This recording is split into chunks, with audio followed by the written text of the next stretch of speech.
Hello friends, this is Aishna and welcome back to my channel. Well, first of all, I would like to thank each one of you for your positive response in my previous two videos. Well, on your valuable suggestions and demands, my today's video is dedicated to the list of licenses required for the hospital.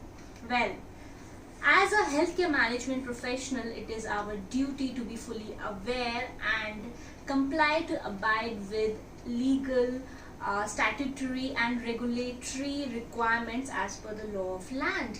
And also as a healthcare professional, it is our duty to keep a track in all of these licenses and also need to update it in a timely manner. Well, to start with, we'll first list out the general licenses required to operate and establish a hospital. Well, first of all is the Registration under Clinical Establishment Act. This has been enacted by the central government with an aim to register or to regulate the clinical establishment with minimum standard in order to improve the quality in the healthcare system in our country. Next is the registration with the Directorate General of Health Services under Nursing Home Care. Well, this is applicable in cities like Delhi. Next is the Shop and Commercial Establishment Act, which is very much applicable in Rajasthan, cities like Jaipur, Dausa, etc. Next is the Building Occupancy and Building Completion Certificate, which is also called as a building permit.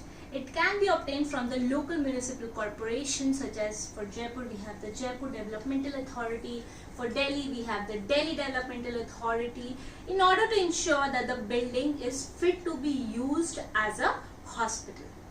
Well, next is the PAN card, which is required as a legal document to operate a hospital. Well, if your hospital is under the ownership of a company, then it is must to be registered under the Company Registration Act. And if your hospital under the ownership of the society, then it is must to be registered under the Society Registration Act. Well, now come the next section, that is the Environmental Pollution and Control legal requirement. First and foremost is the authorization to generate the biomedical waste. It is to be get from the State Pollution Control Board. Next is the Air and Water Pollution and Pollution Control and Prevention License, which is to be again to be get from the State Pollution Control Board. Well, now comes to the facility management. For facility management, we have the foremost, that is NOC for fire license, which is to be get from the local Chief Fire Safety Officer, which ensures that the building is compliant as per the fire safety norms. Next is the Electric Installation Certificate, which ensures that the building is compliant as per the Indian Electric Rule. Next is borewell. So in order to have the borewell in a hospital, we need to get the permit from the Central Groundwater Authority. Now, in order to operate the license and in order to ensure the safety of license, it is very much important to get the license for the lift, for each and every lift of the hospital. Well, if your hospital is having the diesel generator, so in order to store the large amount of diesel, it is very much important to get the license for the storage of diesel. Now coming to the pharmacy department. Well, for pharmacy department, two licenses are very much important. That is the drug bulk license and the drug retail license. If your hospital is having pharmacy in more than one area of your hospital, then separate license need to be obtained from the drug control department for each pharmacy. If your hospital stores and use the narcotics such as fentanyl or morphine, then it is very much important to obtain the license for the narcotic medicines individually for each and every medicine from the narcotics department. Now, if your pharmacy stores the nutritional supplement, then also it is very important to have the license for the nutritional supplements. Well, if your hospital uses and keeps the spirit, then you need to have the license for possession and use of the rectified spirit.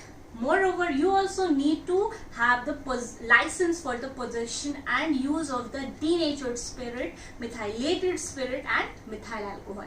Both these spirit license can be obtained from the state excise department. Well, coming to the radiology or radiation department, first and foremost thing which is required is the layout approval from the AERB, that is the Atomic Energy Regulatory Board, in order to have the radiology departments in your hospital. And also for each and every radiological equipment and modality, it is mandatory to have the license from the AERB department. Now, if your hospital is also having the nuclear medicine department, in that you need to have a license to operate the nuclear medicine lab. Also, you need to have a license to procure the radioactive substance which is to be used for the diagnostic or therapeutic purpose. Similarly goes for the radiation oncology. If your hospital is having the radiation oncology, then in that case you need to have a license to operate the radiation oncology department, and in that radiation oncology department you need to obtain the license to procure the radioactive substances to be used in that area. On top of it, the AERB is also demanding to have the radiation safety officer designated for that department. Now, there are various levels of the radiation safety officer depending upon the type of modality you are having, the type of department you are having, which you can refer it from the AERB guidelines. Well, apart from that, in the radiation or radiology department, all the radiology or the radiation technician need to have the TLD batches approved from the AERB department, which ensure the amount of radiation exposure they have been through. Now, coming to the Ops and Gynae department. If your hospital is having Ops and Gynae department, it is very much important to have the registration under MTP Act. And if your hospital is having the ultrasound, it is important to be registered under PC-PNDT Act. Well, now come to the ambulance. If your ambulance services are being provided in your hospital, then there are 5 most important legal documents which are required.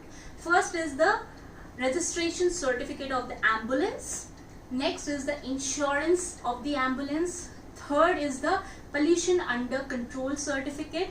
Fourth is the driver license, and fifth is the fitness certificate of the drivers, in which eye test need to be must. Well, apart from these, if the hospital is having the blood bank, now it is very important to obtain the license from the drug control department for the blood bank. Similarly, if your hospital is having transplantation services, then for each and every transplantation services you need to obtain the license individually. Now, coming to if the hospital is having the kitchen or the food and beverage department, then it is very much important to get the food license obtained for your hospital. Well, these were the basic licenses that are required in order to operate or even to establish a hospital. Well, that's all for today. Thank you very much. If in case you want to add more licenses or acts, you can just write it on the comment section below. Well, thank you for watching my video. Thank you so much.